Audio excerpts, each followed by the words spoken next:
Hello students, every students, good morning, all of you. Good morning, sir. Have a nice day. Today और आज का जो आपका जो टॉपिक है उसी से रिलेटेड होगा लाइफ प्रोसेस एंड न्यूट्रिशन। उससे पहले जो है आज का विचार टुडेस थॉट मैं देना चाहूँगा।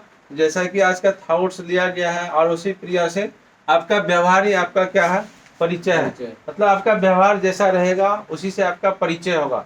आपके जो है बोलने का तरीका, आपका भाषा जो है, भाषा कैसा होना चाहिए, भाषा क्या है हिंदी में, भाषा क्या आप बता सकते हैं? What is language? भाषा क्या है? भाषा एक ऐसा संप्रेषण है, भाषा एक संप्रेषण है जिसको हम लोग लिख करके, बोल करके और व्यक्त करते हैं हम लोग। ठीक है, लिख करके, बोल करके हम लोग क्या करते हैं, व्यक्त करते हैं। तो भाषा एक प्रकार का संप्रेषण है। ठीक है, संप्रेषित करते हैं हम लोग। भाषा बहुत सारे प्रकार के होते हैं। ठीक है, भारत में बहुत सारी भाषाएं बोली जाती हैं। अभी आप लोग जनरल भाषा, भारत का जो मातृभाषा है वो हिंदी है। ठीक है, द्वितीय राष्ट्रीय भाषा कौन है? द्वितीय राष्ट्रीय भाषा, ठीक है। तो पहला भारतीय जो भाषा है आपका कौन सा है? हिंदी है। ठीक है, हिंदी सबसे ज़्यादा बोली जाती है। ठीक है, सबसे ज़्यादा वर्ल्ड में कौन सी भाषा बोली जाती है? नहीं, मंडारिन। ठीक है, चीन में कौन सी भाषा बोली जाती है? मंडारिन भाषा, चीनी भाषा उसको बोलते हैं। ठीक है, चैंग चुंग इस तरह का जो होता है। ठीक है, आप लोग सभी जगह क्षेत्रीय भाषा अलग अलग होता है। ठीक है, तमिलनाडु में चले जाओ अलग भाषा है, तेलुगु भाषा वहाँ पर। ठीक है, तो कुछ राष्ट्र ऐसा है कि जहाँ पर हिंदी भाषा बोली जाती है। ठीक है, जैसे भारत में कौन सा राष्ट्र है? जैसे बिहार, बिहार में हिंदी भाषा। मध्य प्रदेश हो गया, दिल्ली हो गया। ठीक है, ये सब कुछ कंट्री है जहाँ पे हिंदी भाषा बोली जाती है। गुजरात चले जाओ, हिंदी कंप्लीट रूप से नहीं बोली जाती। वहाँ कौन सा भाषा? गुजराती। गुजराती जैसे चला केम छो, केम छो, आप कैसे हैं? तो आप बोलिएगा प्रेम छो, हारू छो। तो इस टाइप का वहाँ पे जो है आपको गुजराती भाषा चलता है। तो सब जगह का अलग अलग भाषा होता है, वहाँ का क्षेत्रीय भाषा होता है। तो चलिए, आपका व्यवहार, आपका परिचय, आपका भाषा शैली सही होना चाहिए, आपका व्यवहार अच्छा होना चाहिए, आपके बैठने का स्टाइल अच्छा होना चाहिए, आपके बोलने का एक्सप्रेशन अच्छा होना चाहिए। उससे सामने वाला जो है इफेक्टिव होता है, डोमिनेंट होता है। आज का जो टॉपिक है, टॉपिक पे हम लोग चर्चा करते हैं। चलिए, ठीक है, आज का जो प्रकरण है, टॉपिक है न्यूट्रिशन के आधार पर। न्यूट्रिशन कल बताया गया था आप लोग को, न्यूट्रिशन। ठीक है, न्यूट्रिशन क्या है कल बताया गया था आप लोग। न्यूट्रिशन एक ऐसी प्रक्रिया है जिस प्रक्रिया के तहत जितने भी जीव शरीर हैं, जितने भी ऑर्गेनिज्म है पृथ्वी के सतह पर, या तो वह बॉडी बिल्डिंग सब्सटेंस को ग्रहण करता है और साथ साथ क्या करता है, एनर्जी बिल्डिंग सब्सटेंस को ग्रहण करता है, ऊर्जादायक खाद्य पदार्थ को और शरीर निर्माता खाद्य पदार्थ को ग्रहण करता है। शरीर निर्माता खाद्य पदार्थ में क्या गया? प्रोटीन हो गया। हम लोग बचपन से क्या करते हैं? प्रोटीन लेते आ रहे हैं। उसके बाद जो है एनर्जी बिल्डिंग सब्सटेंस में क्या क्या सब पोषक तत्व एनर्जी दे सकता है, कार्बोहाइड्रेट्स, वसा हो सकता है, विटामिन हो सकता है। ठीक है, और पोषक पदार्थ जो होते हैं इसको बांटा गया, विभक्त किया गया। कितने पदार्थ में? 7 पोषक तत्व में। सबसे पहला आ गया कौन सा? कार्बोहाइड्रेट्स आ गया। दूसरा क्या आ गया? वसा आ गया। तीसरा आ गया प्रोटीन आ गया। चौथा विटामिन हो गया। पांचवा खनिज लवण हो गया। छठा जल हो गया। और सातवां क्या हो गया? रुक्षांश हो गया, जिसको रफ्लेक्स कहते हैं। ये सातों पोषक तत्व के बारे में पिछले क्लास में आपको बताया गया है। जैसे कि आप यूट्यूब क्लासेस में पिछले क्लास में आप जो है उसको खोल के आप पढ़ सकते हैं आसानी से। लाइफ प्रोसेस एंड न्यूट्रिशन का इंट्रोडक्शन। तो जो है न्यूट्रिशन जो होता है, न्यूट्रिशन के आधार पर, पोषण के आधार पर, इस पोषण के आधार पर जो है जीव को कितने भागों में बांटा गया और ये कितने प्रकार के न्यूट्रिशन होते हैं। 2 तरह का न्यूट्रिशन होता है, उसके बारे में हम फोकस डालेंगे आज जो है। तो 2 तरह का न्यूट्रिशन कौन कौन सा होता है? सबसे पहला होता है न्यूट्रिशन स्वपोषण, जिसको बोलते हैं स्वपोषण। ठीक है, दूसरा होता है परपोषण।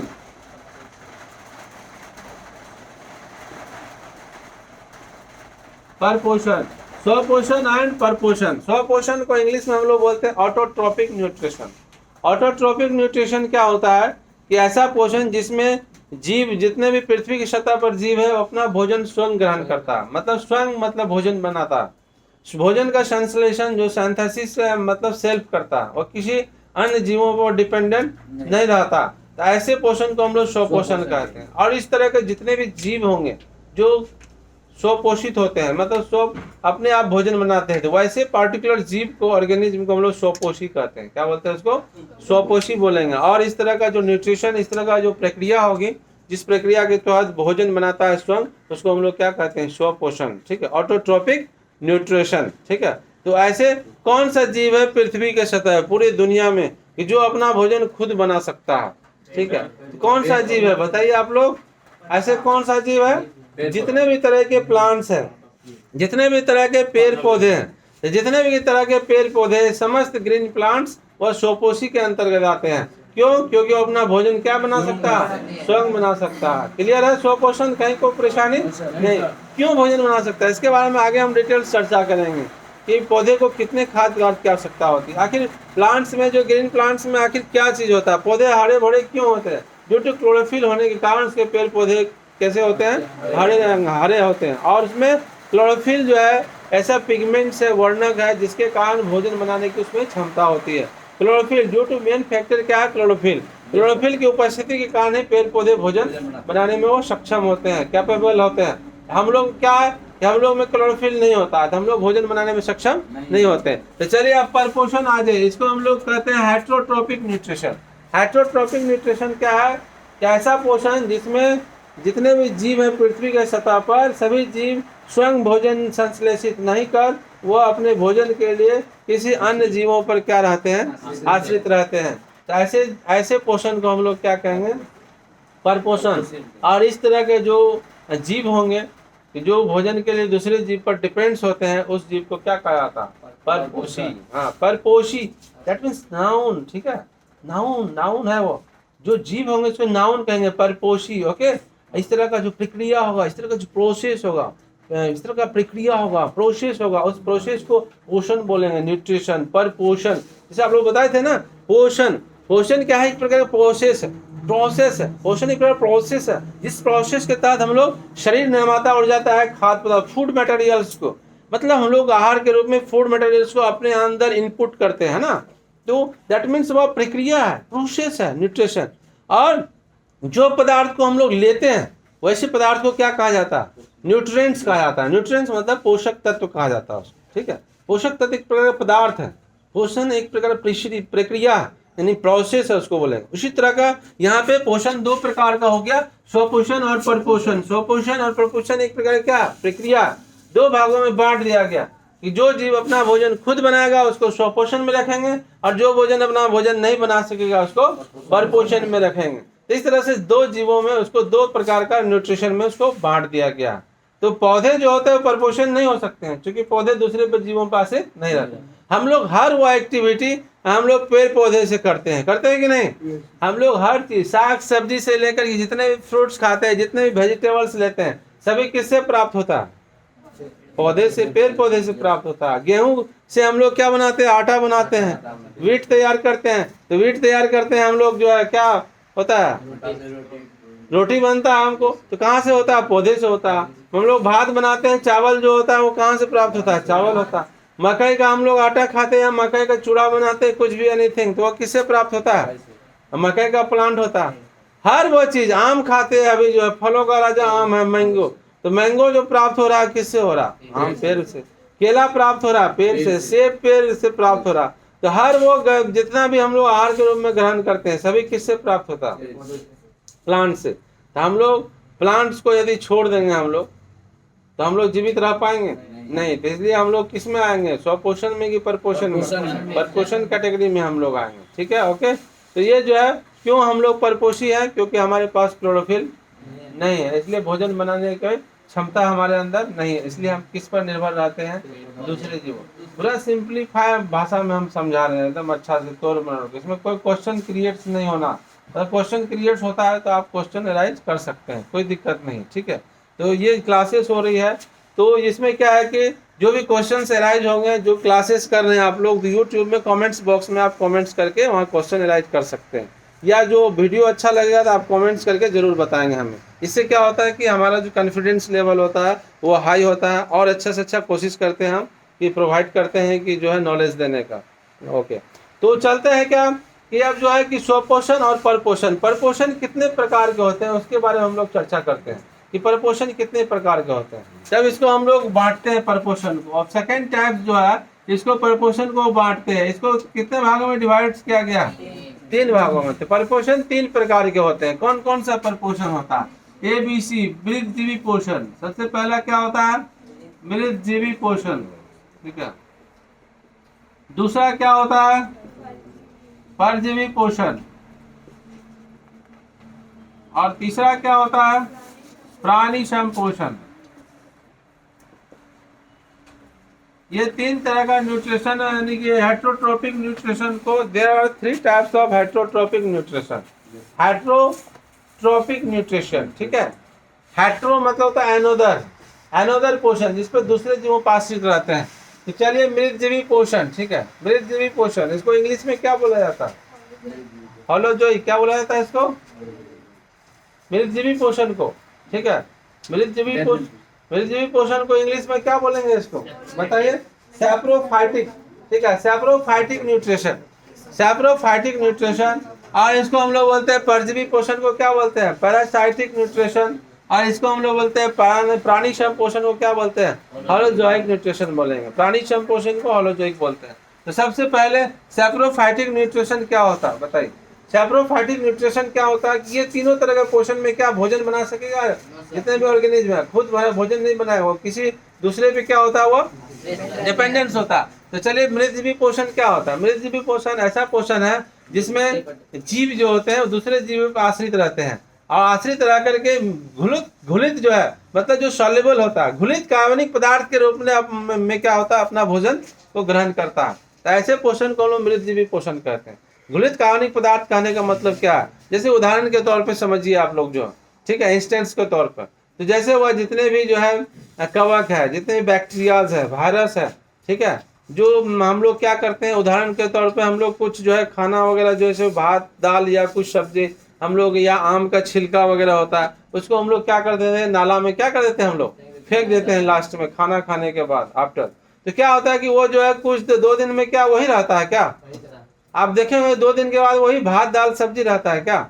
नहीं, वो क्या होता है? धीरे धीरे सड़ गल करके क्या बन जाता है? वह सोयल बन जाता है, वह मिट्टी बन जाता है फिर से। क्यों ऐसा हुआ? क्या है? जादू मंत्र है? नहीं। तो मिट्टी में वो नमी युक्त स्थान में क्या है कि जो भी सूक्ष्म जीव है, मतलब कवक है, जीवाणु है, बैक्टीरिया है, जो भी वायरस है, प्रोटोजोआ है, ये सब क्या करता है? उसको जो रस को क्या करता है? उसको चूसता है, एब्जॉर्ब करता है, ठीक है। जो भी आप फेंकें सारे को एब्जॉर्ब करके उसको क्या करता है? वो सिट्ठी बनाता है, वो जो गल करके फिर से क्या बन जाता है? मिट्टी बन जाता है। तो वो जो है धीरे धीरे उसको अपघटित कर देता है। मृतजीवी पोषण में जो भी जीव होते हैं उसको हम लोग अपघटक भी बोलते हैं। अपघटक मतलब इसलिए डिकम्पोजर्स इसलिए बोलते हैं कि वो अपघटन की क्रिया करता है। उसको जटिल पदार्थ को उसको किसमें कन्वर्ट कर देता है? सरल पदार्थ में कन्वर्ट करके उसको क्या करता है? मिट्टी बनाता है। और सरल पदार्थ लेने का मतलब है उसमें जो लिक्विड रहता है, उसमें जूस मटेरियल्स जो रहता है, भात में, दाल में या आम का जो छिलका में, उस सारे जूस को क्या करता है? एब्जॉर्ब कर लेता है। जैसे आपको सपोज दैट पे जो है एक मच्छर काटता है, तो मच्छर काटता है तो क्या होता है उसमें?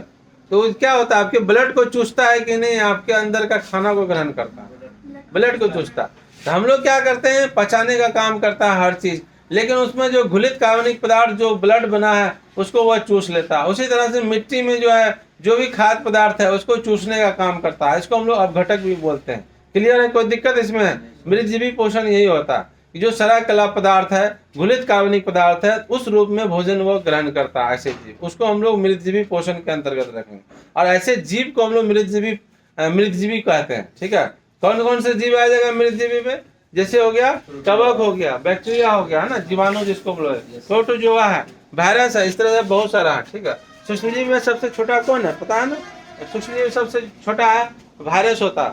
जीवाणु का आकार 0.2 माइक्रोन से 100 माइक्रोन तक होता है, लेकिन वायरस का जो आकार होता है बहुत छोटा होता है, 0.015 माइक्रोन से 0.2 माइक्रोन तक होता है, बहुत सूक्ष्म होता है। उसको आप माइक्रोस्कोप, इलेक्ट्रॉन माइक्रोस्कोप से भी देखना संभव नहीं है, बहुत ही टफ है। तो आप लोग उसको देख सकते हैं electron microscope, super power, high power का, ठीक है। ऐसे पता चल जाता है। वायरस को तो नहीं पहचान जाते कि यहाँ पर जो है इसको जो है वायरस है, कोरोना वायरस उसका शर्ट पर है, इसको नहीं छुएंगे तो कोरोना वायरस फैलेगा, पूरा दुनिया में नहीं फैलेगा। वायरस को देख ही नहीं सकते, पता ही नहीं चलता। दुकान पे सामान खरीदने जाएंगे, देखेंगे उसका बिस्किट में, इसका सरफेस पे जो है कोरोना वायरस है, तो दूर भाग जाएंगे, दुकान में नहीं लेंगे, दूसरे जगह लेंगे। तो कहने का मतलब हम लोग देख ही नहीं सकते उसको, इतना माइक्रो से माइक्रो होता है, बहुत ही सूक्ष्म होता है। उसको माइक्रो सबसे छोटा, जितना भी सूक्ष्म जीव को 5 वर्गों में डिवाइड किया गया, पता ही है ना, जीवाणु, विषाणु, कवक, प्रोटोजोआ और शैवाल। तो ये पांचों में सबसे छोटा कौन होता? सबसे माइक्रो वायरस होता है, वायरस सबसे छोटा होता है ना। सबसे बड़ा कौन होता है? प्रोटोजोआ। बड़ा मतलब बहुत बड़ा नहीं, मतलब ये पांचों है तो उसको हम लोग ओपन आई से नहीं देख सकते हैं, किसके द्वारा देखना पड़ेगा? माइक्रोस्कोप से देखें। ये पांचों में से कंपेरिजन कर रहे हैं सबसे छोटा वायरस, ठीक है। तो ये चलिए, ये सब सारा किस में आ जाएगा? मृतजीवी पोषण में, ठीक है। Saprophytic nutrition. अब आ जाते हैं परजीवी पोषण। परजीवी पोषण क्या होता है बताइए? परजीवी पोषण को हम लोग इंग्लिश में क्या बोलते हैं? पैरासाइटिक न्यूट्रिशन, ठीक है। पैरासाइटिक न्यूट्रिशन में क्या होता है कि ऐसे जीव जो होते हैं, मतलब परजीवी पोषण ऐसा पोषण है जिसमें जीव जो होते हैं क्या होते हैं? दूसरे जीवों के शरीर में रह करके, दूसरे जीवों के शरीर में रह करके अपना भोजन को क्या करता है?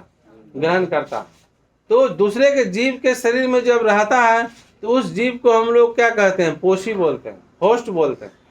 यानी वो जीव रहेगा तो होस्ट बोलेंगे जिस जीव के, और जो जीव जाएगा, एंट्री करेगा, उसको हम लोग परजीवी कहते हैं। तो परजीवी और होस्ट दो चीज होता है यहाँ। ये मान लिए यहाँ पर बहुत सारा हमारे अंदर में होता है, एस्केरिस होता है। एस्केरिस आप लोग जानते होंगे, जो है वो जो एस्केरिस होता है, जो हमारे पेट में जो होता है, कृमि जिसको हम लोग बोलते हैं, फीता कृमि, गोल कृमि होता है, एस्केरिस होता है। उसके बाद एंटमीबा हिस्टोलोटिका चला गया, मलेरिया परजीवी चला गया, तो किसी माध्यम से हमारे शरीर में जा सकता है। मलेरिया जैसे एक उदाहरण देना चाहेंगे। मलेरिया आप लोग जान रहे, मलेरिया में क्या लक्षण होता है? मलेरिया एक बीमारी है।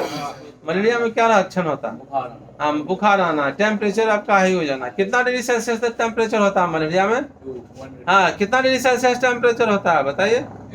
ठीक है, वो उसमें टेम्परेचर 102 से 103 डिग्री सेल्सियस रहता है। 100 से ऊपर ही टेम्परेचर रहता है, उसमें फीवर रहता है, कांपना शुरू हो जाता है, उसको ठंड लगती है उसको, ठीक है। उसके बाद उसका जो एनर्जी लेवल कम हो जाता है, अकेले रहना पसंद करता है, भीड़ भाड़ में नहीं पसंद करता, बेड रेस्ट हो जाएगा, इम्यून सिस्टम कमजोर हो जाता है। तो ये मलेरिया का लक्षण है। मलेरिया हो जाएगा तो लगभग उसका डोज है 15 से 20 दिन रहेगा है उसका। इंजेक्शन दवाई लोगे, फिर भी इंजेक्शन दवाई लोगे, उसका जो प्रोटोजोआ है वह जब तक नहीं मरेगा, प्लाज्मोडियम जब तक हमारे ब्लड में नहीं मरेगा तब तक मलेरिया सही नहीं हो। वो होता है कैसे है? ठीक है, अब मौज मस्ती करने से। अब तुम मौज मस्ती कर रहा, रात में खाना खाया और बिछावन पर जो है मच्छरदानी नहीं लगाया, ऐसे सो गया पूरा। अब मस्ती कर रहा 2 महीना 3 महीना, ऐसे सो गया, मच्छरदानी नहीं लगाया। मच्छरदानी लगाने में कितना समय लगता है? 2 मिनट, 1 मिनट। 1 मिनट जो नहीं लगाएगा तो 1 मिनट का सजा पता है कितना दिन हो जाता है? 25 दिन हो जाता। 20 से 25 दिन में ठीक होने लगता।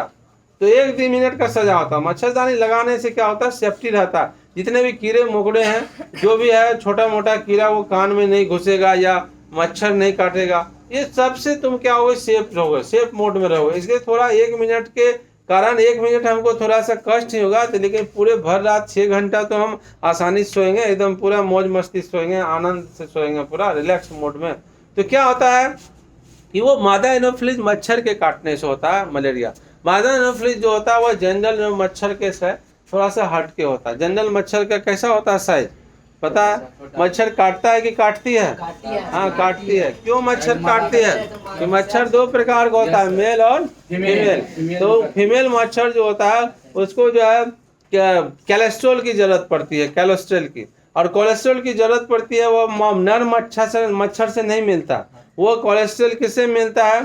पुरुष के खून से या जानवर के खून से। तो जानवर के खून या जो है पुरुष के खून से, ब्लड से उसको कोलेस्ट्रॉल मिलता है। और वह जो है क्यों ऐसा कोलेस्ट्रॉल लेता है मादा मच्छर? क्योंकि उसका प्रेग्नेंट रहती है, मतलब गर्भवती रहती है वो मच्छर, ठीक है। गर्भवती रहने के कारण वो जो मच्छर काटती है, ठीक है, तो वो कोलेस्ट्रॉल मिल जाता है और बच्चे का जन्म जो उसका हो जाता है, चाइल्ड इश्यू हो जाता है, और चाइल्ड जन्म हो जाता है बच्चे का। और इसी कारण से मच्छर क्या होती है? काटती है। मच्छर काटता नहीं है, मच्छर हाँ काटती है। अब सेंटेंस तुम लोग बना लोगे, मच्छर काटती है। क्यों काटती है? तो मादा मच्छर काटती है, ठीक है, ज्यादातर केस में। इसलिए मच्छर जो है काटता नहीं, काटती है, सेंटेंस बनाए। तो इसलिए जो है ये अब मच्छर जनरल साइज जो होता है कैसा होता है? उसका जो काला कलर का उसका होता है, या काला या भूरा होता है ना। तो मच्छर जो होता है मेन है उसका जो अब है कि मादा एनोफिलीज कैसा होगा? मादा एनोफिलीज जो होता है थोड़ा सा साइज थोड़ा सा बड़ा होता है उसका, और थोड़ा सा, और उसमें तो हल्का सा क्या होता है? व्हाइट चित कपड़ा होता है। मतलब जैसे ये काला जो पंख होता है उसका पतला पतला, उसमें व्हाइट टाइप का धब्बा होता है, तो आप समझ जाइएगा कि ये क्या है, मादा एनोफ्िलीज मच्छर। इस टाइप का आपको पकड़ लेना है कि कौन मच्छर है, ये मादा एनोफ्िलीज मच्छर है। और उस मादा एनोफ्िलीज मच्छर पकड़ लीजिएगा, इससे से आप दूर एवॉइड करिएगा आप, ठीक है, या उसको हटा दीजिएगा अपने स्थान से। तो वो जो मच्छर यदि काट लेती है तो उसका लार जो होता है, देखो मच्छर का जो होता है उसका जो डंक होता है, सिरिंज बोलते हैं उसको, बहुत खतरनाक सिरिंज होता है। अब मोटा मोटा कपड़ा पहनिएगा, जीन्स या मोटा मोटा देखिएगा, मोटा जो जैकेट पहने हुए हैं, फिर भी वो सिरिंज से घुसाएगा। वो बैठती है पहले आराम से, अपना सिरिंज घुसाती है एकदम अंदर, जैसे इंजेक्शन आपको दिया जाता है, डॉक्टर देता है, वो सिरिंज को अंदर घुसाता है। और सिरिंज घुसाकर आपका जो ब्लड जैसे टच हुआ तो उसको आभास हो जाता है ब्लड मिल गया हमको, ठीक है, लिक्विड मिल जाता है, उसको आभास हो जाता है। और ब्लड को चूस करके वो क्या होती है, फिर अपना जो है पेट भर ली, वो अपना उड़ जाएगा। तो वो जो है सिरिंज जैसे घुसाई मादा एनोफ्िलीज मच्छर, चूंकि मलेरिया का चर्चा कर रहे हैं हम, तो वो जो है उसके लाड़ में, ठीक है, मादा एनोफ्िलीज मच्छर के लाड़ में, लाड़ कहाँ होता है, उसका डंक में ही होगा, जैसे हमारा लाड़ मुंह में होता है। बता दे प्रतिदिन कितना 1.5 लीटर लाड़ हम लोग का भी स्रावित होता है, तो सभी का अलग अलग, मच्छर में कम होगा। तो वो जो लाड़ होता है, तो वही मच्छर के लाड़ में जो है जैसे ही डंक मारी मच्छर, तो उस डंक से जैसे ही सिरिंज से ब्लड घुसा, तो उसी ब्लड के दौरान लाड़ भी जो है वो क्या होता है, ब्लड के कांटेक्ट में आएगा। ब्लड के कांटेक्ट में आया तो उसी के लाड़ में, मादा एनोफ्िलीज के लाड़ में प्लाज्मोडियम नामक प्रोटोजोआ होता है। कौन सा प्रोटोजोआ? हाँ, प्लाज्मोडियम,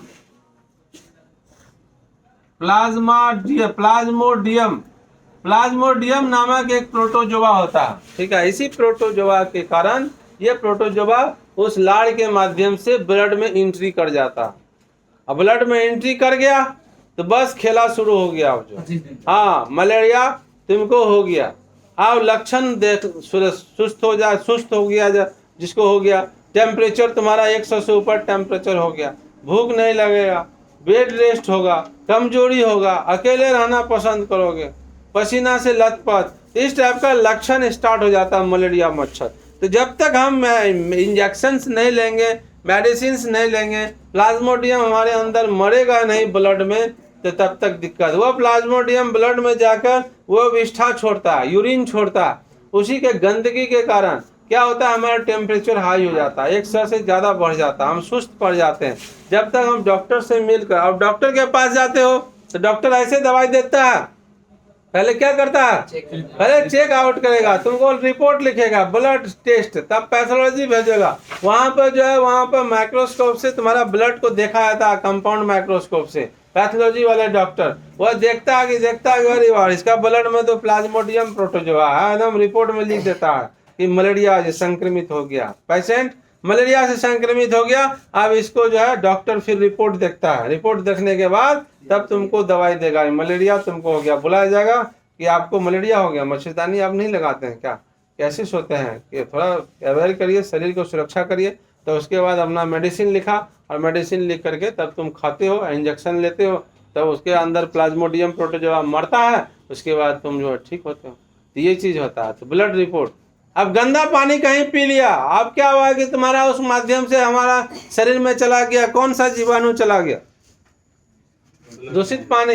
अब तो उसको जो है साल्मोनेला टाइफी एक बैक्टीरिया है, वो तुम्हारे अंदर प्रवेश कर गया, एंट्री कर गया। जैसे एंट्री करता है बाहर का जो जीवाणु, तो वह जो है निष्क्रिय अवस्था में रहता है, पुटी शिष्ट रहता है, जैसे अंदर जाता है शिष्ट फट जाता है, और एक साथ कई बैक्टीरिया जो है वह निकल जाता है। उसको आभास हो जाता है कि अब 110 मंजिल मिल गया हमको, पैर से लेके ऊपर माथा तक पूरा 110 मंजिल बना बनाया मिल गया है ना, और बहुत सारा खाना है, एकदम पूरा ब्लड उलड सारा म्यूकस, पोटास, सारा चीज़ है, एकदम पूरा भरपूर मात्रा में कार्बोहाइड्रेट्स है, वसा है, प्रोटीन है, सब कुछ है, मिनरल्स, सारा पोषक तत्व है, इससे अच्छा कहीं हमको नहीं मिल सकता। तो सारा पुटी फट करके गंदा पानी के माध्यम से जब जाता है, तो साल्मोनेला टाइफी जो अपना रिप्रोडक्शन करके बहुत सारा संख्या में बढ़ाता है अपना, 1 से 2, 2 से 4, 10 हो गया, तो उसको तुमको क्या हो गया, टेम्परेचर हाई हो गया। तो टेम्परेचर आ गया, बुखार हो गया, फिर अपना वो विष्ठा और मटेरियल छोड़ा यूरिन, तो तुम्हारा टेम्परेचर हाई हो गया। तो रहा 3-4 घंटा, फिर क्या होगा तुमको, सुबह भर रात रहा बुखार, फिर शाम में, फिर रात में कुछ देर छूटा, फिर सुबह में अच्छा रहेगा, फिर 12 बजे टेम्परेचर तुम्हारा हाई हो गया। तो बुखार होता है फिर छूट जाता है, टाइफाइड में ये लक्षण होता है। तो 4 दिन 5 दिन तक नहीं छूट रहा फीवर, यानी कि पैरासीटामोल खा लिए या डोलो खा लिए 500 mg, ठीक है, तो क्या हो गया तुम्हारा जो है क्या ठीक हो जाएगा, ठीक है। तो ठीक हो गया, नहीं हुआ ठीक 2 दिन 4 दिन 5 दिन 7 दिन लग गया, इसका मतलब समझ जाओ क्या हो गया तुमको, टाइफाइड हो गया। कहीं गया होगा तुम जो है भोज खाने या कहीं गया होटलबाजी किया, वहाँ गंदा पानी पी लिया, दूषित जल, हो गया तुमको टाइफाइड, साल्मोनेला टाइफी तुम्हारे अंदर प्रवेश कर गया, अब टाइफाइड हो गया, खेला शुरू हो गया। तो अब क्या करोगे तुम, बुखार का इंजेक्शन होता है। हाँ, फिर जाओगे तुम जो है, अब कहाँ जाओगे, यदि तुम्हारा जो पैरासीटामोल से सही नहीं होगा तो तुमको जो इंजेक्शन दिया जाएगा, ठीक है। तो बहुत सारा पैरासीटामोल कंपोजिशन होता है, डायरेक्ट भी आता है, ठीक है, ठीक है। तो वो जो है यदि ठीक नहीं हुआ तो तुम डॉक्टर के पास जाते हो, तो क्या करता है डॉक्टर, वही टेस्ट करता है पैथोलॉजी में, तो टेस्ट करके क्या देता है तुमको, क्या पहले टेस्ट करता है, टेस्ट करके देख लिया कि ब्लड रिपोर्ट में कंपाउंड माइक्रोस्कोप के द्वारा ये जो साल्मोनेला टाइफी है इसका ब्लड में तैर रहा है, इसका मतलब है इसको क्या हो गया, टाइफाइड हो गया, रिपोर्ट में लिख दिया टाइफाइड जो, और डॉक्टर देखा और तुमको टाइफाइड हो गया, इसका मतलब गंदा पानी कहीं पिया होगा, दूषित जल पीने से होता, ज्यादातर होता है दूषित जल पीने से। पटना वगैरह जैसे महानगर वगैरह में है ना, टंकी सप्लाई पानी जो भेजा जाता, मतलब तो ये पानी जो है आपका फिल्टर होना चाहिए, शुद्ध होना चाहिए, क्योंकि पानी हमारे बॉडी में 70% पानी हमारे बॉडी में रहता है, तो पानी का मात्रा ज्यादा से ज्यादा होना चाहिए। पढ़ने आते हो 3 घंटा 4 घंटा, तो हर स्टूडेंट्स के अपने टेबल पे एक पानी का बोतल रहना चाहिए, ठीक है। तो पानी जरूरी होता है, मस्ट 10-10 मिनट आधा घंटा पे पानी पीते रहना चाहिए, ठीक है। तो क्या होता है वहां पे बिजी लाइफ में नहीं कर पाते हो, लेकिन नियम है पानी लेते रहना चाहिए 24 घंटा। अब है क्या यहाँ पे कि तुमको टाइफाइड हो गया, तो वहां पे इंजेक्शन मेडिसिन देगा तो टाइफाइड ठीक हो जाएगा। तो क्या है कि वो सारा जीवाणु जैसे एंट अमीबा हिस्टोलोटिका वो भी चला गया हमारे अंदर, तो तुमको अमीबिया पेचिस की बीमारी हो जाएगा, सोल की बीमारी, जानते हो ना सोल की बीमारी, ठीक है। एक पेट खराब होता है, गड़गड़ी ऊपर निकलता है पूरा, डायरिया हो गया तो उसका मतलब गड़गड़ी होकर के सब पानी निकल जाता है, डायरिया ज्यादा दिन तक रहा तो सब पानी बाहर का निकल गया, डिहाइड्रेशन हो जाएगा, निर्जलीकृत हो जाएगा शरीर, तो तुम्हारा क्या हो गया, पानी चढ़ाना होगा, पानी नहीं चढ़ाएगा तो तुम जो सिटी लाइन धर लेगा, ऊपर चल जाएगा, तो क्या होगा कि तुमको कि डायरिया हो गया या अमीबिया पेचिस हो गया। अमीबिया पेचिस एक अलग बीमारी है, गर्मी से होता है, ठीक है, वो भी दूषित प्रदूषित भोजन खाने से होता है। एंट अमीबा हिस्टोलोटिका वो प्रोटोजोआ होता है, वो तुम्हारा दूषित भोजन या दूषित कहीं माध्यम से। अब चना खाया, मूंगफली खाने का शौक है, मूंगफली खरीद लिया, टाइम पास अच्छा हो जाता है। हम लोग भी ट्रेन सफर करते हैं तो मूंगफली ले लेते हैं भैया, मूंगफली ले लिया, आराम से जो है थोड़े आराम से खा रहे हैं एकदम, ठीक है, आराम से गप सरक्का ले रहे हैं, एकदम पूरा चल रहा। तो ट्रेन में ऐसे होता है आमने सामने एकदम गप सब चल रहा, पता ही नहीं चलता, एकदम फैमिली के तरह हो जाते हैं।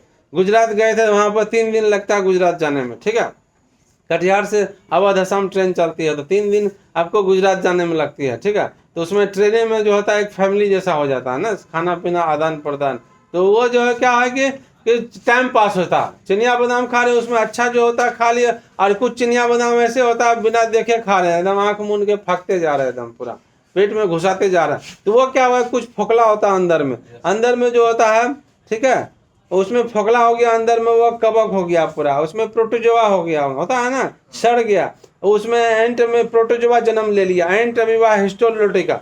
जितना सूक्ष्म जीव कैसे जन्म लेता है, गंदगी से, ठीक है, दलदल भूमि से, बहुत ज्यादा गंदगी ऐसे ना होता डेवलप, तो क्रिएट्स होता, तो उसमें प्रोटोजोआ क्रिएट हो गया, एंट अमीबा हिस्टोलोटिका। यदि एंट अमीबा हिस्टोलोटिका क्रिएट्स हो गया तो वो क्या हो गया, वो तुम्हारे अंदर खा लिया, एकदम लगता है ना कि मिट्टी टाइप का, वो अब खाया हुआ चला गया, तब तक फेंकेंगे तब तक कंठ के अंदर घुस गया, वो काम हो गया, खेला हो गया वहाँ, यानी कंठ के अंदर घुस गया तो वहां पे क्या हो गया, तुम घुस गया तो एंट अमीबा हिस्टोलोटिका शुरू हो गया। तो वह पेट का दीवार में जो आंत का आपका दीवार होता है, आंत की दीवार को कुतर के खाने लगता है, कुतर के आंत की दीवार को कुतर के शुरू करेगा, तो वही आंत की दीवार को खाना शुरू हो गया। यदि तुम 9 बजे तक लेट से नाश्ता कर दो 10 बजे, तो उसको नहीं मिला पोषण, तो क्या करेगा, आपके सेल्स तो एब्जॉर्ब कर लिया शुरू से रास, अब जो उसको नहीं मिला आंत की दीवार को ही कुतर के खाने लगा, कुतर करके वह खाना शुरू हो गया। तो उसी से पोटास, हाँ, पोटास सिटी लाइन में पोटास जो है उसको निकलना शुरू हो जाता है, उसके साथ साथ म्यूकस पोटास और उसके साथ साथ ब्लड भी निकलने लगता है, देखते होंगे, ठीक है। तो सिटी लाइन में तो वो उसी को बोलते हैं हम लोग, देहाती भाषा में हम लोग बोलते हैं कौन सा, आंचलिक भाषा में लोग बोलते हैं सूल का, क्या बोलते हैं इसको, सूल का बीमारी हो गया है ना, सूल हो गया फलना को, ठीक है, पेट खराब हो गया, सूल हो गया, ठीक है, उसको दही वगैरह या कुछ ठंडा चीज दिया था, मेडिसिन वगैरह खाता तो सही हो जाता। जब तक वो मारा नहीं जाएगा ब्लड में, हमारा अंदर में 110 मंजिल में कहानी उसका खत्म नहीं करेंगे नीचे पैर से लेकर ऊपर तक में, तब तक वो सही नहीं होगा। तो उसको क्या करते हैं हम लोग, मेडिसिन खाते हैं, ठीक है, ठंडा चीज खाते हैं तो वो खत्म हो जाता। तो ये सब चीज है, परजीवी पोषण यही चीज है कि बाहर का जो, यदि हम समझ में आ गया, बहुत सारा उदाहरण दिया गया आप लोग, बाहर से यदि प्लाज्मोडियम चला गया, बाहर से प्लाज्मोडियम चला गया, एंट अमीबा हिस्टोलोटिका चला गया, ठीक है, तो ये बाहर से जो भी चीज हमारे बॉडी के अंदर चला गया किसी न किसी माध्यम से, एयर से या दूषित पानी या दूषित भोजन के माध्यम से, तो वो हमारे अंदर जो गया तो हमारा अंदर उसके लिए क्या काम किया, पोषी हो गया। क्या हो गया वो, पोषी। हमारा शरीर उसके लिए, उस तरह के जीव के लिए क्या हो गया, पोषी हो गया। मतलब हम उसके लिए क्या हो गए, होस्ट हो गए। क्या हो गए, हाँ होस्ट हो गए। मतलब हम होस्ट है, किसके लिए होस्ट है, उसके लिए, उस तरह के जीव के लिए। और उस जीव को पार्टिकुलर क्या नाम दिया जाता है, जो जीव हमारे अंदर चला जाता है, जो सूक्ष्म जीव चला गया, परजीवी। क्या कहलाता है वो, परजीवी। ये परजीवी और होस्ट हमारा शरीर। इस तरह से बहुत सारे बीमारियों का, बहुत सारे डिजीज का उदाहरण दिया गया कि कैसे हमको डिजीज होता है। अब आप लोग को समझ में आ गया होगा, ठीक है, तो इसकी कैसे बीमारी हमको होता है, कैसे। होस्ट मतलब हुआ कि पोषी हुआ, पोषी मतलब हुआ कि जो पोषण हम दे रहे हैं दूसरे को, मतलब हम पोषण किसी दूसरे जीवों को क्या कर रहे हैं, दे रहे हैं, तो इसको पोषी कहा जाता है, मतलब होस्ट कहा जाता है। तो हम लोग होस्ट हो गए, ठीक है। हम लोग को क्या कर रहा है, शिकार कर रहा है। परजीवी को हम लोग क्या होता है, शिकार कर रहा है। किसका शिकार कर रहा, हाँ हम लोग का शिकार कर रहा, वो शिकारी हो गया, हम लोग क्या हो गए, शिकार हो गए, है ना। क्या हो गया, जैसे बाघ हो गया, बाघ जंगल में भटकते रहता है, किसको देखते रहता, हिरन को। यदि हिरन पे नजर पड़ गया तो क्या हो गया, हाँ वो दौड़ना स्टार्ट कर देगा वहां पर खाने के लिए उसको, ठीक है, बहुत बड़ा भोजन उसको मिल गया। तो क्या हो गया, हिरन क्या हो गया बाघ के लिए, शिकार। हिरन जो होता है बाघ के लिए, हिरन, सेंटेंस समझिए, हिरन बाघ के लिए शिकार हो गया। और जो हिरन कहलाएगा वो क्या कहलाएगा, वह पोषी कहलाएगा। हाँ पोषी और शिकार। और यहाँ पर जो है बाघ जो कहलाएगा क्या कहलाएगा, शिकारी कहलाएगा, शिकारी कहलाएगा। और क्या कहलाएगा, परजीवी कहलाएगा। लेकिन परजीवी वहां सेंस उदाहरण के लिए दिया गया, लेकिन यहाँ पर परजीवी पोषण के लिए साथ इम्प्लीमेंट नहीं होता है। यहाँ परजीवी मतलब क्या हुआ कि हमारे शरीर में जब एंट्री करके, बाघ तो हमारे शरीर में एंट्री नहीं करता है, एक आप लोग को संतुष्टि दिलाए उदाहरण के द्वारा समझाने की मैं कोशिश किया। लेकिन इसमें क्या होता है कि परजीवी में हमारे बॉडी के अंदर इनपुट होकर के जब हमारे अंदर बॉडी में बीमारी, डिजीज पैदा करता है, तो उसको हम लोग क्या बोलते हैं, परजीवी पोषण बोलते हैं, है ना। ये परजीवी पोषण ऐसा पोषण है जिसमें कोई बाहर का जीव जो होता है, सूक्ष्म जीव, जीवाणु, विषाणु, कवक, प्रोटोजोआ, शैवाल, बहुत सारा है, तो वो हमारे अंदर में जब एंट्री करके हमारे अंदर के रोग को, बहुत सारे डिजीज को पैदा करता है, तो ऐसे पोषण को हम लोग क्या कहते हैं, परजीवी पोषण। कोई जरूरी नहीं मनुष्य हो गया, मनुष्य के साथ साथ मतलब पक्षी भी हो सकता है, मेढक के अंदर भी बीमारी हो सकता है ना, मछली में भी बीमारी हो सकता है, पौधा में भी बीमारी हो सकता है, पौधा में बहुत सारा होता है बीमारी। धान में यदि तुमको कवक लग गया तो कौन सा बीमारी हो जाएगा धान में, बताओ।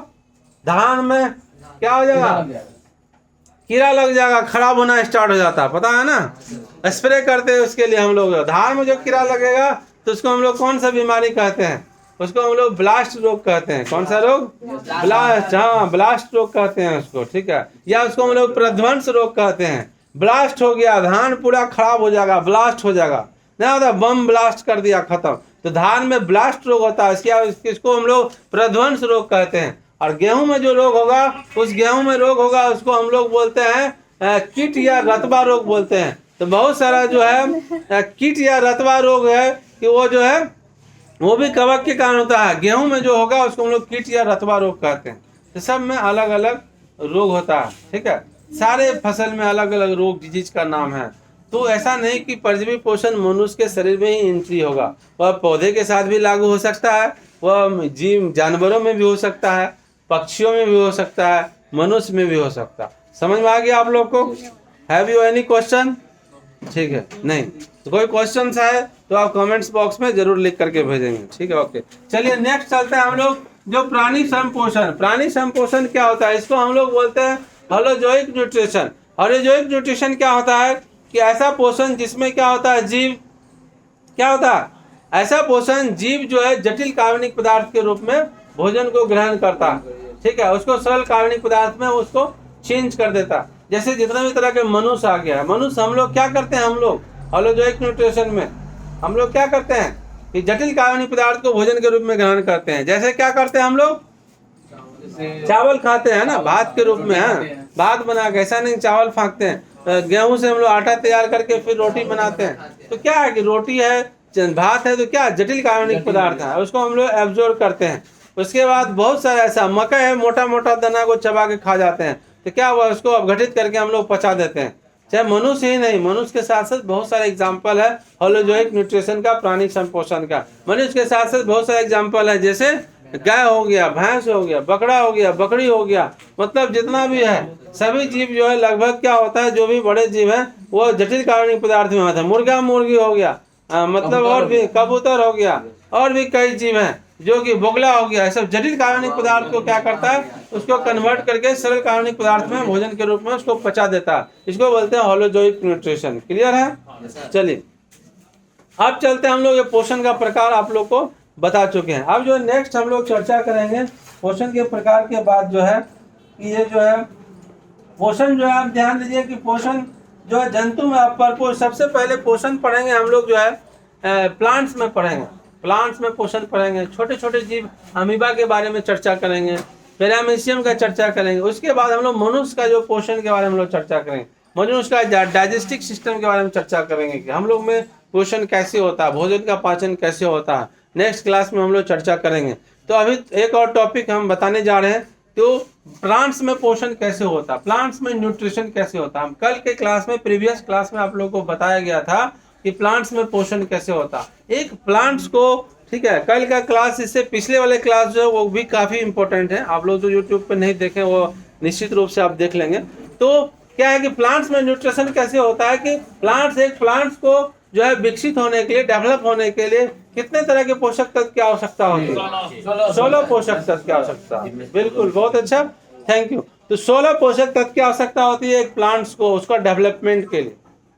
उस 16 पोषक तत्व को बांट दिया गया 2 पोषक तत्व, मैक्रोन्यूट्रिएंट्स एंड माइक्रोन्यूट्रिएंट्स। मैक्रो में क्या होता है कि प्लांट्स को ज्यादा मात्रा में चाहिए, माइक्रो में क्या सूक्ष्म पोषक तत्व, प्लांट्स को कम मात्रा में भी मिलेगा तो वो चलेगा। मैक्रोन्यूट्रिएंट्स में आता है जैसे हो गया सोडियम, जैसे वो फास्फोरस हो गया, जैसे हो गया नाइट्रोजन हो गया, पोटेशियम हो गया, ये सब पौधे को ज्यादा चाहिए। आप लोग देखते होंगे सुपर फास्फेट खाद, क्या उसके बाद एनपीके खाद। क्यों एनपीके नाम दिया गया है? क्यों एनपीके खाद डालना ही डालना है। नाइट्रोजन से क्या क्या चीज मिल रहा है भाई, एनपीके से क्या चीज मिल रहा, एन से नाइट्रोजन, पी से फास्फोरस, के से पोटेशियम। के से पोटेशियम, लैटिन नाम केलियम होता है तो उसी से होता है, तो पोटेशियम। ठीक है, तो ये जो है एनपीके जो भी होता है, ठीक है, सब चीज में के जरूर आता है, ध्यान दीजिए आप। के यहाँ भी आया, पोटेशियम यहाँ पर, ठीक है। तो एनपीके यहाँ दिया, नाइट्रोजन, फास्फोरस और क्या चीज आ गया, पोटेशियम आ गया। तो ये ज्यादा मात्रा में चाहिए प्लांट्स को, ठीक है, जिसमें प्लांट्स मिट्टी से, सॉइल से, जो हमारा धरातल से 14 पोषक तत्व को ग्रहण करता है, और 2 पोषक तत्व वो कहाँ से लेता है, वायुमंडल से, और इसमें कार्बन और ऑक्सीजन। जब वो कार्बन डाइऑक्साइड फोटोसिंथेसिस के दौरान लेता है तो कार्बन और ऑक्सीजन कहाँ से लेता है, वो वायुमंडल से लेता है। क्लियर है? अब चलते हैं कि पौधा जो भोजन बनाता है वो कौन सी प्रक्रिया कहलाती है, वो प्रकाश संश्लेषण। बहुत अच्छा, ठीक है, बहुत अच्छा फीडबैक आप लोग को आ रहा। तो प्रकाश संश्लेषण, फोटोसिंथेसिस इसको बोलते हैं। तो अब चर्चा हम लोग करते हैं फोटोसिंथेसिस के बारे में, प्रकाश संश्लेषण। ये प्रकाश संश्लेषण बहुत ही इंपॉर्टेंट टॉपिक है और इसके बारे में जो है पूछता भी है क्वेश्चंस, ठीक है। इसको बोर्ड मॉडल कर लीजिए, बोर्ड मॉडल एंड वीवीआई भी है, मोस्ट इंपॉर्टेंट है। अब ये प्रकाश संश्लेषण को हम लोग इंग्लिश में फोटोसिंथेसिस बोलते हैं, फोटोसिंथेसिस। ये फोटोसिंथेसिस क्या होता है, ये प्रक्रिया, फोटोसिंथेसिस प्रक्रिया है, प्रोसेस है। फोटोसिंथेसिस कोई पदार्थ नहीं है, एक प्रकार की प्रक्रिया है। फोटोसिंथेसिस एक प्रकार की प्रक्रिया है जिस प्रक्रिया के तहत जितने भी पेड़ पौधे समस्त पृथ्वी पर समस्त ग्रीन हरे पौधे आंसर को जितना अच्छा से डोमिनेंट बनाते हैं, आप जितना अच्छा से सुनते हैं, ठीक है, उतना अच्छा से आपका स्पीकिंग पावर बनता है और आपका जो है लिखने का कैपेसिटी भी बनता है। अब तुम बोलेगा किशन सर जो है इतना स्पीकिंग पावर क्यों हाई हो गया? हम लगातार बोल सकते हैं, भर दिन 8 से 10 घंटा लगातार बोल सकते हैं। वैसा बनाने में लगा हमको 2-3 साल, ऐसे नहीं बना है, 2-3 साल लगा हमको। लगातार कंटिन्यू हम बोल सकते हैं, 6 बजे से स्टार्ट करेंगे, शाम तक बोलते रहेंगे, भूखे प्यासे बोल सकते हैं, कंटिन्यू हम जो नॉन स्टॉप बोल सकते हैं। ऐसा बनाने में कितना साल लगा? 2-3 साल लगा हमको। तो कैसे भाई? बहुत सारे कंपनी में काम करते थे नेटवर्किंग में, तो आज उन कंपनी का भी देन है, पढ़ाई का देन है ही, सेल्फ स्टडी। उसके बाद जो है बहुत सारे जितने भी विदेशी राइटर्स है, विदेशी जो है बहुत सारा है जैसे, तो वो सब का क्या है कि वो सबको ऑडियो वीडियो सुनते थे। ट्रेन में सफ़र कर रहे हैं या बस में सफ़र कर रहे हैं तो उसको क्या करते थे, कैसेट लगा करके टैप रिकॉर्डर रखते थे यहाँ पॉकेट में, यहाँ पे, ठीक है, बेल्ट में, और उसका एयरफोन लगा के उसको सुनते थे। 4 घंटे का सफ़र है तो मान लो कहीं जाना है हमको, दरभंगा जाना है या कहीं जाना है, तो टैप रिकॉर्डर में लगाते थे एयरफोन, आराम से सीट पे बैठ गए, तो वो टाइम वेस्ट नहीं करते थे, बैठ के भी टाइम वेस्ट नहीं करते थे, उसको सुनते रहते थे कि क्या बोल रहा है, उसका स्पीकिंग पावर क्या है, इसके बारे में क्या कॉन्सेप्ट है, उसके बारे में क्या कॉन्सेप्ट है। ये सुनते सुनते धीरे धीरे लगा। ऐसे 1 दिन 2 दिन में नहीं होता, ये लगता है बहुत दिन। जब तुम मेहनत करना स्टार्ट कर दोगे तो धीरे धीरे वो बूस्टअप होने में, वो तुम्हारा ब्रीथिंग बनने में, अंदर का जो बनने में, उसका क्या कह सकते हो, उसका मतलब बनने में, उसका जो है एबिलिटी बनने में, तो वो जो है आपको समय लगता है। वो धीरे धीरे करिएगा तो ऑटोमेटिक हो जाएगा आपके अंदर भी, आप अच्छा और अच्छा कर सकते हैं आप, ठीक है। तो धीरे धीरे आप उसको प्रयास करिए, ठीक है, 1-2 दिन में नहीं होता। तो क्या है कि प्रकाश संश्लेषण, तो आप भाषा जिस तरह से आप लिखते हैं, आपका जो संप्रेषण जैसा होगा, भाषा का परिभाषा क्या दिए बताए थे, भाषा एक ऐसा संप्रेषण है जिसको हम लोग लिख करके, बोल करके व्यक्त करते हैं। तो आप जब संप्रेषित करते हैं किसी चीज को तो आप अच्छा से करिए, आपका आंसर डोमिनेंट होना चाहिए, प्रभावशाली होना चाहिए। आपका आंसर जितना ज्यादा डोमिनेंट होगा, प्रभावशाली होगा, उतना अच्छा से आपको मार्क्स मिलेगा। क्या आप यदि 15 क्वेश्चन सवाल पूछा, 15 क्वेश्चन आपको पूछा गया एग्जाम में, एग्जाम हॉल में, आप यदि 12 क्वेश्चन बहुत अच्छा दिए, 2-3 क्वेश्चन आप जो है अच्छा से पुटअप नहीं कर पाए, उसको नहीं दे पाए, तो आपको फिर भी मार्क्स दे देगा, नहीं ये स्टूडेंट अच्छा है, बहुत अच्छा से लैंग्वेज लिखा। 1-2 ठो आंसर यदि नहीं ढीला रूप में भी लिख दिए तो आपका मार्क्स नहीं काटेगा, बहुत अच्छा मार्क्स दे देगा। देगा कि नहीं देगा? तो ये चीज होता है। तो आपका आंसर डोमिनेंट होना चाहिए। अब फोटोसिंथेसिस क्या, सुनिए आप, सिर्फ पौधे भोजन बनाते नहीं। अब 3 नंबर का एग्जाम, बोर्ड मॉडल में एग्जाम पूछता है, बोर्ड मॉडल है VVI, 3 नंबर का ये पूछेगा, कितना नंबर का? 3 नंबर, ठीक है। तो ये क्या है, ध्यान दीजिए, प्रकाश संश्लेषण। प्रकाश संश्लेषण एक ऐसी प्रक्रिया है जिस प्रक्रिया के तहत पृथ्वी पर उपस्थित या धरातल पर उपस्थित समस्त हरे पौधे सूर्य के प्रकाश की उपस्थिति में वायुमंडल से कार्बन डाइऑक्साइड लेकर के और भूमि से, जमीन से, मतलब धरातल से जल और खनिज लवण लेकर, सिर्फ जल नहीं, जल और खनिज लवण लेकर के कार्बोहाइड्रेट्स के रूप में, C6H12O6 फॉर्मूला होता है, कार्बोहाइड्रेट्स के रूप में भोजन बनाता है और इस दौरान जीवन प्रदायिनी शुद्ध ऑक्सीजन गैस वायुमंडल में विमुक्त करता है। तो इस प्रक्रिया को हम लोग क्या कहते हैं, प्रकाश संश्लेषण। कितना अच्छा डोमिनेंट आंसर हो। आप जितना अच्छा से डोमिनेंट आप ढंग से लिखिएगा और उतना अच्छा से आपका मार्क्स लेगा। सिर्फ लिख देता है कोई लड़का उठा पटक मोटा भाषा में कि प्रकाश संश्लेषण प्रक्रिया है जिसमें पौधे कार्बोहाइड्रेट के रूप में भोजन बनाते हैं, तो क्या उसको अच्छा मार्क्स मिलेगा कि तुमको मिलेगा जो अच्छा से लिखेगा डोमिनेंट? यही अंतर है कैटेगरी और कैटेगरी ए और कैटेगरी बी में। तो आप किस कैटेगरी का आंसर लिखना चाहते हैं, बी कैटेगरी का कि ए कैटेगरी का? तो प्रकाश संश्लेषण, फिर से अगेन ध्यान दीजिए, आपको याद हो जाएगी, ठीक है। प्रकाश संश्लेषण, ठीक है, समस्त, फिर से अगेन ध्यान दीजिए, सुनिए, समस्त पृथ्वी पर उपस्थित समस्त हरे पौधे, पृथ्वी पर उपस्थित समस्त हरे पौधे सूर्य के प्रकाश की उपस्थिति में और क्लोरोफिल की उपस्थिति में, क्योंकि क्लोरोफिल तो पौधे में खुद होता है, तो समस्त हरे पौधे सूर्य के प्रकाश की उपस्थिति और क्लोरोफिल की उपस्थिति में वायुमंडल से कार्बन डाइऑक्साइड लेकर और जमीन से, भूमि से जल और खनिज लवण लेकर के कार्बोहाइड्रेट्स के रूप में पत्ती के पैलिसेड उत्तक में भोजन का निर्माण करता है। और इस दौरान, इस अवधि में जीवन प्रदायिनी शुद्ध ऑक्सीजन गैस वायुमंडल में विमुक्त करता है, जिसके कारण समस्त जीवधारी जीवित रहते हैं पृथ्वी के सतह पर। इस प्रक्रिया को हम लोग क्या बोलते हैं? प्रकाश संश्लेषण कहते हैं, या प्रकाश संश्लेषण कहा जाता है। तो इस तरह का आप लिख सकते हैं इसी में। आप इसको लिख के लाइएगा, ठीक है, आप इसको लिख के लाइएगा और उसको दिखाइएगा अभी नेक्स्ट क्लास में। यही चीज़ है। और पत्ती के पैलिसेड उत्तक में भोजन का निर्माण होता है, इसको याद रखना। और नेक्स्ट क्लास में हम लोग चर्चा करेंगे कि पत्ती के पैलिसेड उत्तक में, आप लोग फिगर एक्सप्लेनेशन बना के रखिएगा बोर्ड पे।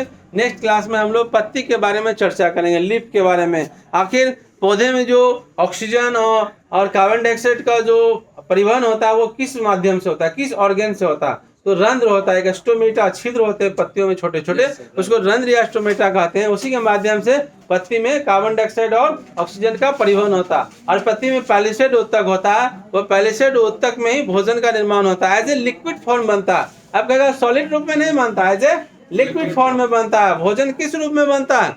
लिक्विड फॉर्म में। और लिक्विड फॉर्म में फिर वो भोजन को कौन सा टिश्यू वो पहुंचाता है ऊपर से लेकर नीचे तक? वो फ्लोएम उत्तक होता है। फ्लोएम उत्तक जो होता है वो जो है वो ऊपर से भोजन को जो है वो एज ए लिक्विड फॉर्म को जड़ की कोशिकाओं तक पहुंचाता है। और जाइलम का काम क्या है? नीचे से ऊपर की ओर डायरेक्शन होता है। जितना भी जल और खनिज लवण है उसको नीचे से ऊपर तक पहुंचाता है। जाइलम का दूसरा नाम क्या बोलते हैं? उसको दारू कोशिका बोलते हैं, ठीक है। दारू भी लिक्विड होता है, हाँ, दारू कोशिका, जाइलम उत्तक, दारू उत्तक। और उसके बाद फ्लोएम का दूसरा नाम क्या होता है? फ्लोएम का दूसरा नाम बास्ट उत्तक, फ्लोएम उत्तक या बास्ट उत्तक कहा जाता है। तो फ्लोएम का काम है कार्बोहाइड्रेट्स के रूप में पत्ती के पैलिसेड उत्तक में जो भोजन बना है वो ऊपर से नीचे की ओर पौधे के मतलब संपूर्ण भाग में, टोटल पार्ट्स में पहुंचाना। और जाइलम का क्या काम है? नीचे से खनिज लवण और जल को, जो भी पोषक तत्व है जल में, उसको शरीर के, पौधे के हर पार्ट्स तक पहुंचाना। तो ये चीज है, ठीक है। तो ये जो है, कैसा क्लास लगा आप लोग को? बहुत अच्छा। तो आप लोग जो है क्लास कैसा लगा, जो है ऑनलाइन क्लासेस यूट्यूब में, आप लोग जो कमेंट्स करके जरूर बताएंगे। और कमेंट्स करने से मेरा मनोबल बढ़ता है और अच्छा से अच्छा हम प्रोवाइड देने की कोशिश करेंगे आप लोग के बीच। और यहाँ तक जो है थैंक यू आप लोग को सभी को क्लास में जुड़ने के लिए। और जो है आप लोग जो भी सब्सक्राइब नहीं किए हैं तो उसको सब्सक्राइब कर देंगे चैनल को और लाइक कर देंगे, ठीक है, ताकि हमारा कॉन्फिडेंस लेवल बढ़ेगा। Okay, thank you. Okay, that's okay.